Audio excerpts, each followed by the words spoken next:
यूं तो भगवान शिव के कई अंशावतार माने गए हैं, जिनका वर्णन हमें हमारे पुराने ग्रंथों में मिलता है। शिव पुराण में शिव के हर एक अवतार का वर्णन मिलता है।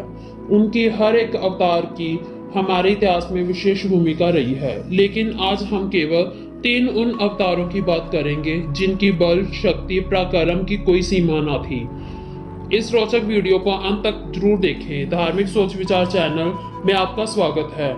अगर आपको वीडियो पसंद आए तो वीडियो को लाइक और शेयर करना ना भूलें।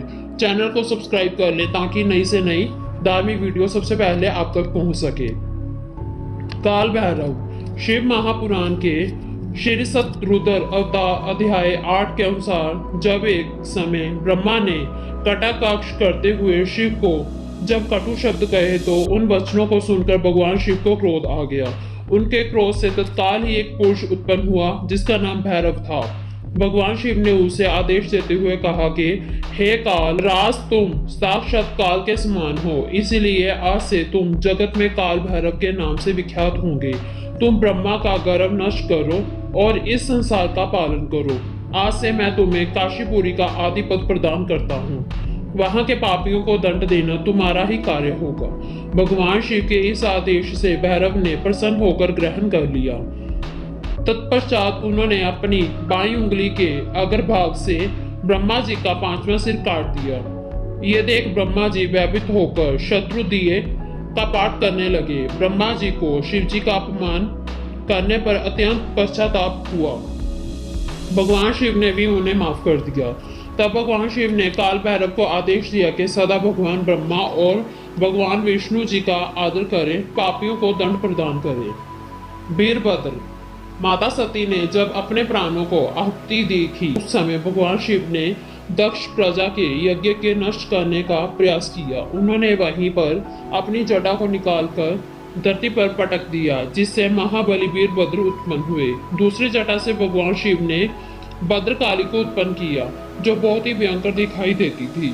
क्रोध से भरे शिव ने वीरभद्र और भद्रकाली को कहा कि दक्ष का यज्ञ नष्ट कर दो और उनका मस्तक काट कर मेरे सामने ले आओ।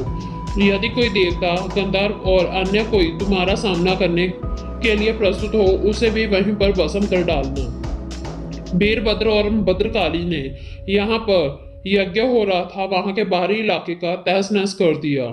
जितने भी देव वहां पर उपस्थित थे, उन्होंने यज्ञ की रक्षा करने की सोची और वह अपने वाहनों पर सवार हो वीरभद्र और भद्रकाली को रोकने निकल पड़े। वीरभद्र ने कहा कि तुम सभी इस दुष्ट के समर्थ में अंधे हो चुके हो और तुम सभी भगवान शिव के अपराधी हो।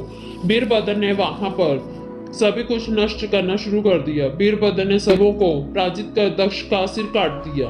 हनुमान भगवान राम के अश्वमेध यज्ञ दौरान जब एक समय भगवान शिव और शत्रुघ्न के युद्ध दौरान भगवान शिव द्वारा चलाए गए एक बाण से घायल हो गए।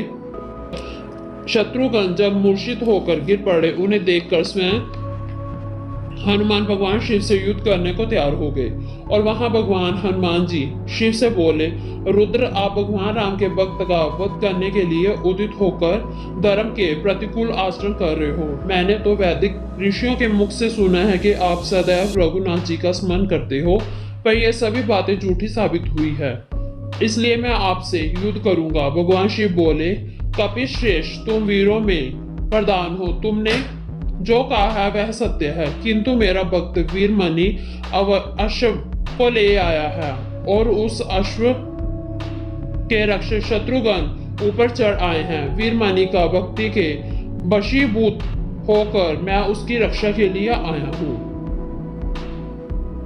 भगवान शिव के ऐसा कहने पर हनुमान जी ने एक बड़ी सी शिला उठाकर भगवान शिव के रथ पर मार डाली और वह रथ चूर चूर हो गया। रथ को चूर चूर होते देख नंदी दौड़े आए, बोले, भगवान शिव, आप मेरी पीठ पर सवार हो जाएं। ये देख हनुमान जी और भी क्रोध में आ गए और उन्होंने एक विशाल वृक्ष उठाकर भगवान शिव की छाती पर गिरा दिया। उसकी चोट खाकर भगवान शिव भूतनाथ ने एक तीखा त्रिशूल हाथ में लिया, जिसकी 3 शाखाएं थी, और उस त्रिशूल को अपनी ओर आते देख हनुमान जी ने बड़ी वेग से उस त्रिशूल को तोड़ दिया। तब भगवान शिव ने तुरंत ही शक्ति हाथ में ली और उसे हनुमान जी पर छोड़ दिया। हनुमान जी की छाती पर लगी, जो जाकर हनुमान जी की छाती पर लगी। उस पीड़ा को सहकर हनुमान जी ने एक बहुत बड़ा सा पेड़ उठाकर भगवान शिव पर गिरा दिया। तब भगवान शिव ने नाग धरती पर गिर पड़े। इस पर भगवान शिव और हनुमान जी के बीच काफी समय तक युद्ध होता रहा। हनुमान जी ने भगवान शिव को अपनी पूंछ से बांध लिया। इससे भगवान शिव व्याकुल तो हुए, पर प्रसन्न होकर बोले, रघुनाथ जी की सेवा में रहकर तुम धन्य हो। आज तुमने बड़ा पराक्रम करके दिखाया है, जिससे मुझे बहुत प्रसन्नता हुई है। हे वीर, तुम मुझसे कोई वर मांगो। इससे यह ज्ञात होता है कि देवारी देव को युद्ध में संतुष्ट करने वाले वीर हनुमान कितने शक्तिशाली थे। जय शिव शंभू भोलेनाथ। आशा करते हैं कि आपको हमारी वीडियो जरूर पसंद आई होगी। वीडियो को लाइक और शेयर जरूर करें।